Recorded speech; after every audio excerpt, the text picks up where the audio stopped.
Bitawan mo ako! Kunin mo na lahat ng pera ko! Huwag mo lang akong saktan! Wala ka nang magagawa. Akin ka.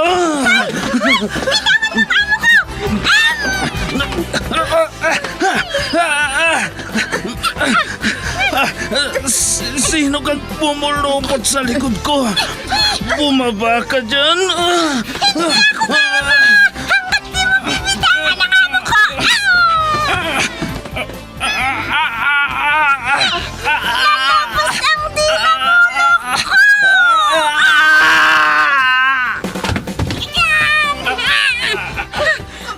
Ayan! Natumba na siya, madam! Salamat, Pepita! Salamat!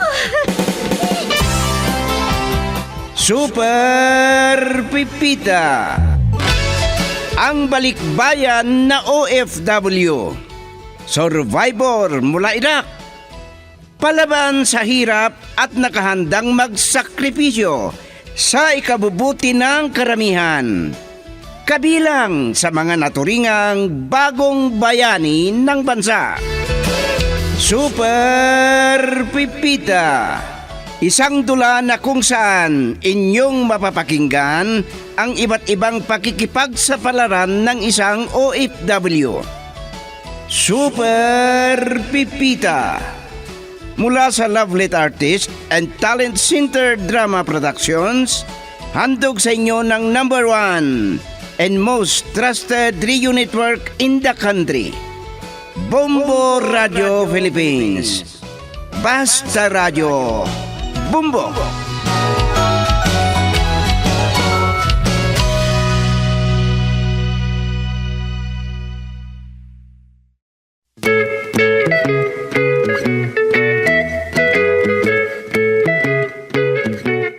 Ang nakaraan, nagsagutan sina Honorato at Patricia tungkol sa pera at nagbanta na kahit maghiwalay sila ng tulugan o kaya ay makitabi kay Dodong na driver niya. Narinig pala ng matandang simpot ang usapan ng mag-asawa. Dahil makakalimutin, iba ang naintindihan. Kinaumagahan ay ibinigay ni Patricia kay Pipita ang sweldo niya.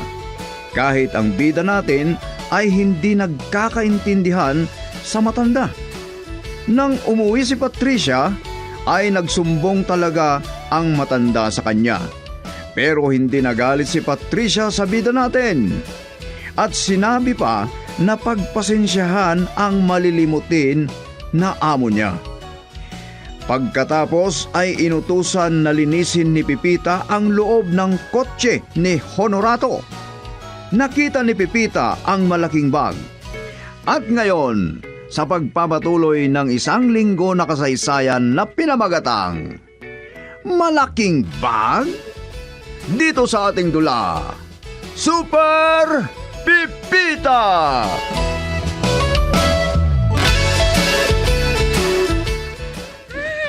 Ko namang mapagod. Ang tagal na hindi nakapag-ehersisyo kasi ituloy kong paglilinis sa loob ng kotse ni Sir Honorato. Ang daming kalat. Ano itong malaking bag na nasa silong ng upuan sa likod? Naku, natulog na naman si Dodong. Di niya namalayan na may nakapasok na magnanakaw. Mabuti at hindi na ilabas ang kotse. Hoy, sino ka? Si Sir. Ako ito, Sir! Pipita, ikaw pala. Opo, Sir. Inutusan ako ni Madam na linisin ko daw ang loob ng kotse ninyo. Nakita niya kasi ang dami-daming kalat. Pipita, huwag mong pakialaman yung malaking bag dyan, ha? Bitawan mo. Ibalik mo kung saan mo kinuha. Ano bang laman nitong malaking bag, Sir? Ang bigat to. Kwan, iba't iba na importante na bagay. Diyan inalagay ni Dodong ang gamit ng mekaniko. Dahil hindi niya alam mag-ayos. Ibaba ko muna at linisin ko yung silong ng upuan, Sir. O kaya buhatin ko na lang, dalhin ko sa kwarto ninyo.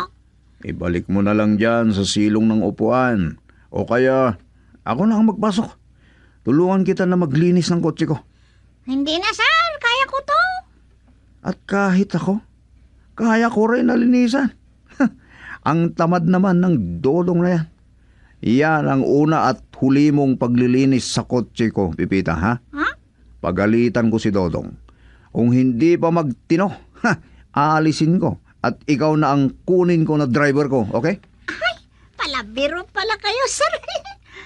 Katulong lang po ako.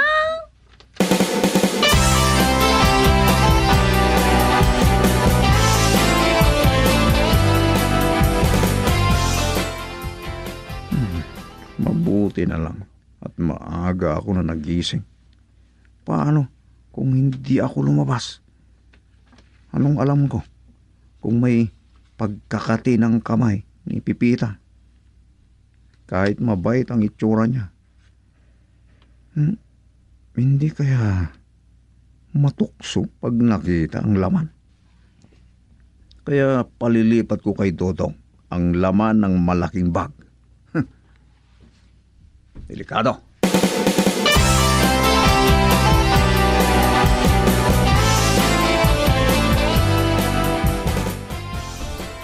Sinunod mo ba ang sinabi ko, Pipita? Tanghali ka na yatang gumising ah. Maaga akong gumising, madam. Nalinisan ko na ang bakuran at nadiligan ko na ang mga masetas ninyo. At nadatnan pa ako ni sir na naglilinis sa kanyang kotse. At ano ang sinabi niya sa'yo? Ay, hindi ko na sana pinakailaman ang kotse niya. Naku, pinabayaan lang niya na marumi. Kung hindi pa ako nagpamaneho kay Dodong, hindi ko malalaman na parang basura na ang loob ng kotse niya.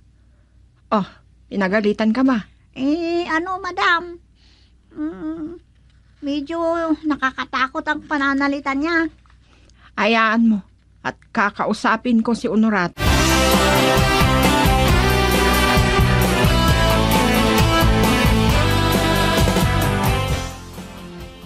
Nagalit ka ba kay Pipita nung naglinis ng kotse mo? Hindi ka na lang pasalamat. Nakakaya naman. Oh, alam mo palang maya. At hindi ba mas nakakaya kung may ibang sasakay sa kotse mo? Nagsumbong yata si Pipita sa'yo ah. Oh, para kang nananakot kung magsalita. Pero alam ko na naiinis ka kay Pipita. Ayaw mong pinapakialaman ka. Hindi ko naman pinagalitan si Pipita. Pinasalamatan ko pa ah. At yun ang una at huli na linisin niya ang kotse ko. Siguraduhin mo lang ang sinabi mong yan, ha? Oo. Parang hindi na ako maniwala na hindi nagsumbong si Pipita kay Patricia. Nahalata ako na parang hinuhuli ako. Ano kaya? Naikwento kaya ni Pipita ang malaking bag?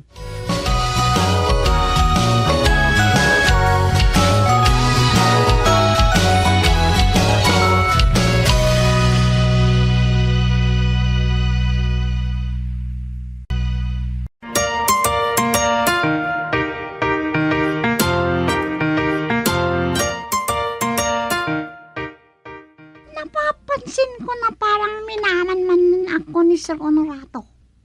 Kahit sinabi ko na hindi ako nagsumbong kay Madam Patricia, baka naghihinala sa akin. Ano kaya kasi ang laman ng malaking bag na yun? Ang bigat. Parang kung ano-ano ang laman ah. Bakit niya ayaw malaman ko ang laman? At saan kaya nilagay? Paano kung matuklasan ni Madam na hindi lang siya ang may malaking bag? May malaking bag din si Sir. Nakaw. Kaya naging uso ngayon ang malaking bag, gano'n?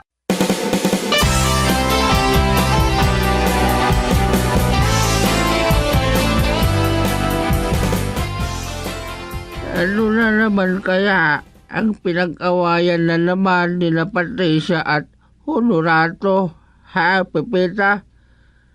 Narinig ko na nagsagutan na naman sila. Parang si Dodong ang pinag-aawayan nila. Ganito po ang nangyari, Lolo. Huwag kayong mag-alala. Hindi sila maghihiwalay. Ano ang sinabi mo, Pipita?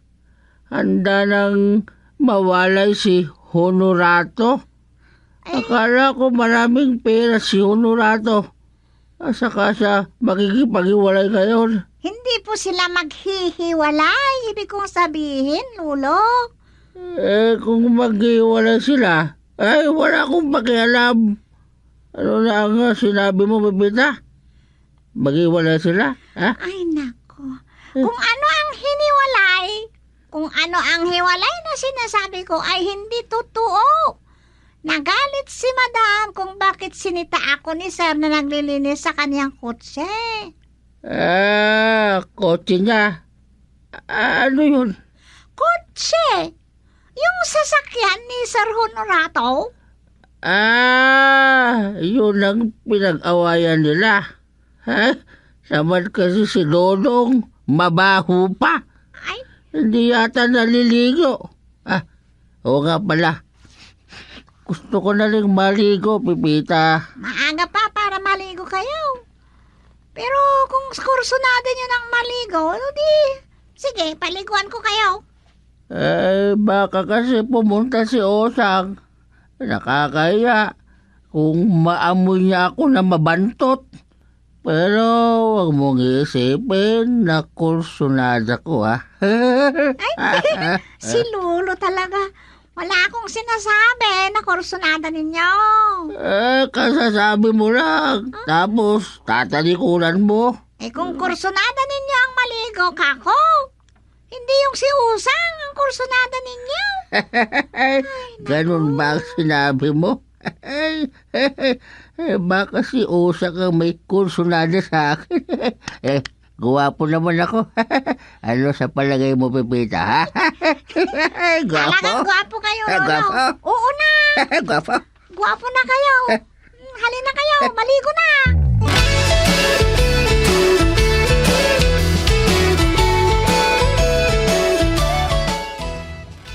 Pasensya na kayo kung hindi ko agad sinagot ang tawag ninyo. Pinaliguan ko po kasi si Lolo Simpot at pinagmerienda ko pa. Sige, Pipita. Pagtyagaan mo, ha? Hindi pa ba siya nagpapahinga? Hindi pa, Madam. May hindi kami pagkaintindihan kanina. Narinig pala ni Lolo ang sagutan ninyo ni Sir Honorato. Naalala ko na naman si Honorato. Nabwisit ako sa lalaking yun. Hindi pa siya nagpasalamat dahil nilinisan at mabango ang kotse niya. At, ano palang sinabi niya sa'yo? Si Lolo Simpot ang ibigin niyong sabihin, Madam. Hindi, si Honorato. Ay, hindi ko na nakausap pa. Nauna pa siyang lumabas kaysa sa inyo. Oo nga pala, Pipita. Sige na. Kung anong kailangan ni Daddy, ibigay mo lang, ha? Opo, Madam.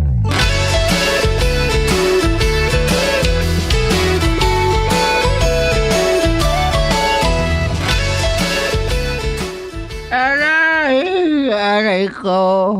Ang hirap naman ng ganitong kalagayan, Pepita. Bakit hindi pa kasi ako mamatay? Ano po? Anong sabi niyo? Eh? Bakit hindi pa kayo mamamatay? Bakit ganun ang sabi niyo? Pepita, dahil matanda na ako at wala nang magawa. Pagsasalitaan mo na lang ako ng masama, ha? Ha? Ay, hindi ako nagsalita ng masama sa inyo, Lolo. Mali na, wag narinig ko. Yung huling sinabi mo. Kung mamamatay ako, mumultuhin kita. Ano ba yan? Yung huling sinabi ko, hindi masama yon. Mali lang ang pagkadinig ninyo. Sige, bigyan mo ko ng bareta. Bakit ang barita, Lolo? Bareta. Panglilinis ko ng tutuli. Baka kung bareta talagang kukunin mo, ha? Ay, nagkahalo-halo na naman ang nararamdaman ng tao. Ang sakit ng paa ko. At ikuha mo na rin ako ng merienda. Ano ba naman to? Tenga pa. Wala talaga.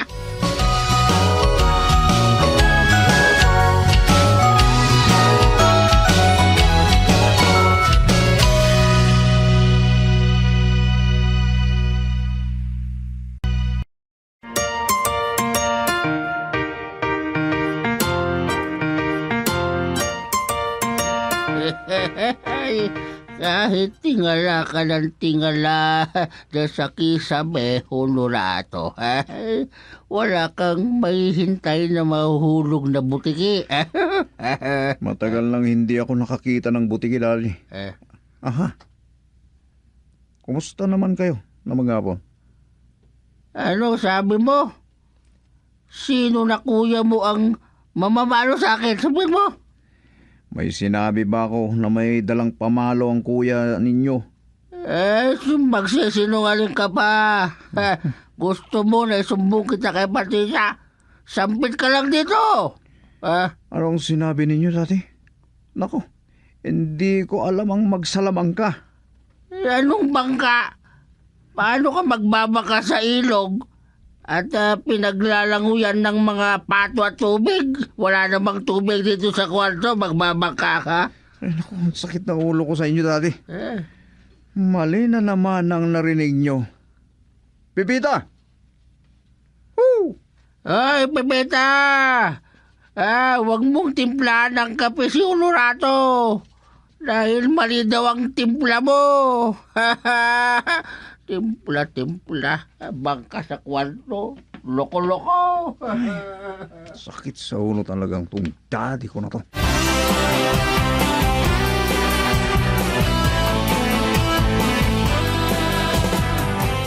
Pambihira naman si daddy. Naguguluhan ako kung paano ko itatago ang karton. Hindi na lang magpahinga. Nagsumbong sa akin si Daddy Honorato. Naiirita ka raw sa kanya. Sinong nagsabi na naiirita ako sa kanya? Puro mali naman ang pinagsasabi niya.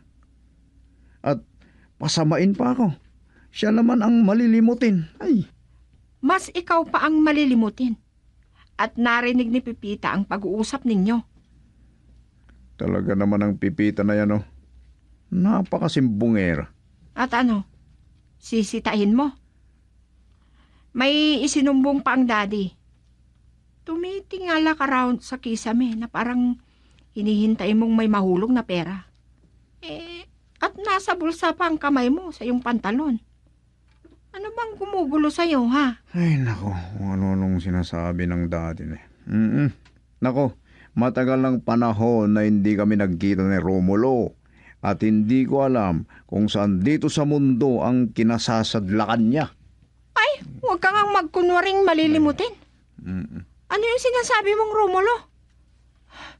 Naku, ano ba yung gumugulo sa'yo? Naintindihan mo, ha?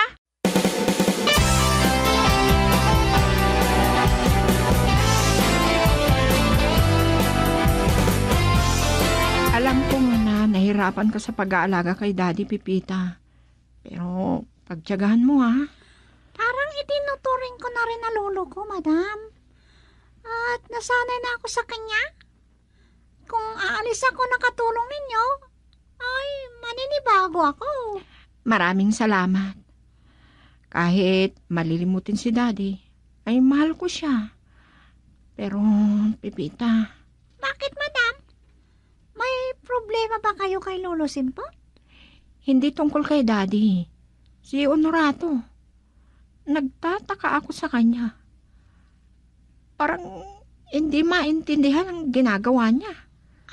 Madam, ano ang pinagkakaguluhan ninyo kay sir? Hindi ko nga maintindihan. Kaya magpapatulong ako sa iyo. Gusto ko na magmanman ka sa kanya.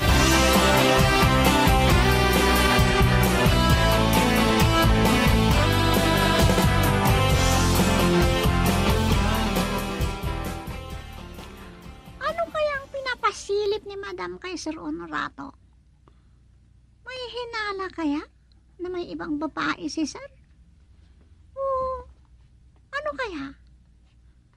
Dapat kaya na sumunod ako sa kanya?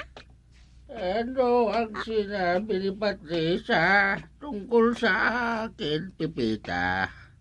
Huwag kang magsisinungaling sa akin dahil narinig ko. Ay! Malakas pala ang pandinig ninyo, Lolo. Ano ka mo? Tamad akong mag-ulam ng gulay. Ah, Ano ka ba naman, Pepita? Hindi ako tamad magulam ng gulay dahil masarap yan. Si Patricia ka, lumaki ang tiyan. Pinili pa ang isda na gusto ko namin. Ay, ano na naman kaya ang sinasabi nito? Hindi ako malilimutin, Pepita. Si Honorato, ang manugang ko, ang malilimutin. Ang manugang ko yun talaga. Alam niyo po, ang sabi sa akin ni Madam Patricia ay magtitiis daw ako. Pagtitiisan ko daw kayo. Anong sabi mo? Pwede akong sumipsip na katas ng tubo? Ay nako, baka matigas naman yun. Wala na talaga. Sip-sip? Kailangan lang talaga ang konting tiis sa matandang ito. Paano?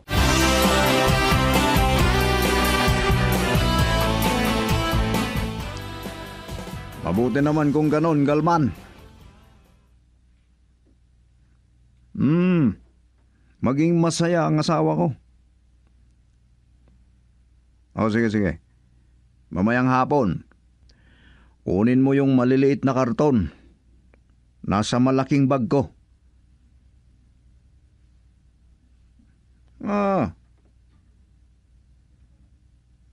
Itago ko pa? Hindi ko pa tinignan ang lalagyan. Hindi ko naharap na pakialaman. Sabihin mo lang kung kailan ko ibabalik sa'yo. Huwag kang mag-alala. Hindi magagalaw yon. Ako pa ang sabi mo.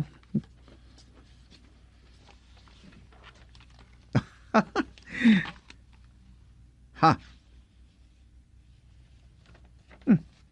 Bakit malilimutin ba ako kung pera ang pag-uusapan?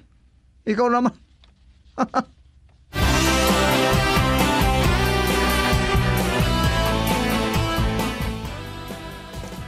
Wala ka nang hanapin sa akin, Patricia. 100,000 yan. Lumalakas na yata ang negosyo ninyo ni Galman, Bakit? May toyo ba si Galman? Parang hindi ko maalala na ganun. Naku, nagsimula ka na naman. Ah? Gusto mo yatang pukpukin kita. Negosyo ninyo ni Galman. Hindi may toyo si Galman. Si Galman pala. Huwag mo nga akong ngitian dyan. Ayaw ko na niloloko mo ako, Norato. Nagkukunwari ka pang malilimutin. Huwag kang magalit. Pera na naman ang pag-aawayan natin. Hindi damay dito ang pagkakalimutin ko. Kung minsan. Ikaw naman. Anong sinabi mo? Aba. Ikaw naman ang malilimutin, Patricia. Nakahawa pala ang pagkamalimutin mo. At gusto mo naman. Sinusubukan lang kita, Honorato. Malinaw pa ang pandinig ko. Lalo na pag pera ang pinag-uusapan.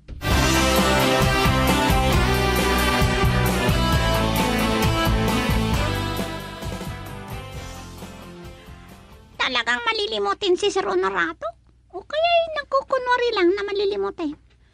Si Madam naman, malinaw ang paningin niya. Kung pera ang pag-uusapan, marami siyang binibilang na pera. Aba, si Dudong yun Ano yung hawak niya at sinisilip niya? Baril kaya yun? Ang mabuti pa, lapitan ko. Ang ganda ng ngiti niya. Kailangan alamin ko kung ano yun. Kung baril ba talaga?